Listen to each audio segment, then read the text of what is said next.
नमस्कार, मी पंजाब डक. आज आहे 22 ऑगस्ट 2026. आज 22 ऑगस्ट आणि 23 ऑगस्टचा हवामान अंदाज देणार आहे. तर आज 22 ऑगस्ट आणि 23 ऑगस्टच्या ह्या 2 दिवसामध्ये राज्यामध्ये सांगायचं झालं तर इकडं विदर्भामध्ये अमरावती जिल्हा, अकोला जिल्हा, वर्धा, नागपूर, भंडारा, गोंदिया, चंद्रपूर, यवतमाळ, वाशिम, हिंगोली ह्या परिसरामध्ये काय होणार आहे, आज उद्याच्याला बऱ्याच भागामध्ये पाऊस पडणार आहे म्हणून हा अंदाज विदर्भातल्या शेतकऱ्यांना लक्ष यायचा.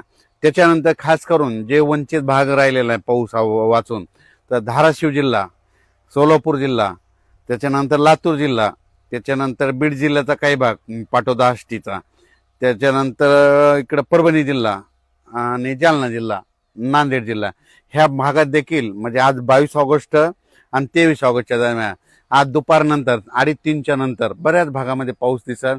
रात्रीच्याला देखील पाऊस असणार आहे ना आज आणि उद्या दिवस म्हणजे हा पाऊस पडणार म्हणून ह्या 2 दिवसाचा मुद्दाम खास करून हा अंदाज दिलेला आहे. पंढरपूर, सांगोला त्या परिसरात पंढरपूरला देखील आज पाऊस पडणार आहे म्हणून अंदाज लक्ष यायचा. अक्कलकोट, उदगीर, नळदुर्ग, त्याच्यानंतर उमरगा, कंधार, लोहा ह्या पट्ट्यामध्ये देखील आज काय होणार आहे, बऱ्याच भागामध्ये पाऊस पडणार आहे म्हणून हा अंदाज लक्ष यायचा. पालम तालुका, सोनपेठ तालुका, त्याच्यानंतर गंगाखेड, इकडे परळीकड ह्या बऱ्याच भागामध्ये आज काय होणार आहे, पाऊस येणार आहे म्हणून हा अंदाज लक्ष यायचा. हा पाऊस सर्व दूर नाही, पण आज मात्र बऱ्याच भागामध्ये धाराशिव जिल्हा, लातूर जिल्हा, बीड जिल्हा, जालना जिल्हा, त्याच्यानंतर परभणी जिल्हा, नांदेड जिल्हा, त्याच्यानंतर वाशिम जिल्हा, हिंगोली जिल्हा, बुलढाणा जिल्हा, अकोला, अमरावती, बुलढाणा, नागपूर, वर्धा, भंडारा, गोंदिया, चंद्रपूर, यवतमाळ, इकडं उमरेड, त्याच्यानंतर यवतमाळ जिल्हा, त्याच्यानंतर पुसद बऱ्याच भागामध्ये आज काय होणार आहे, पावसाला सुरुवात होणार आहे म्हणून हा अंदाज लक्ष यायचा. खास करून हा 2च दिवसाचा अंदाज मुद्दा म्हणून शेतकऱ्यासाठी दिलेला आहे. त्याच्यानंतर परत पाऊस येणार आहे, पण त्याचा पाऊस आपण उद्याच्या अंदाजात दाखल देण्यात येईल. त्याच्यानंतर कोल्हापूरपासून ते राधानगरी तिकडे देखील आज पाऊस चालू राहील. त्याच्यानंतर कोकणपट्टीचा पाऊस चालू राहील.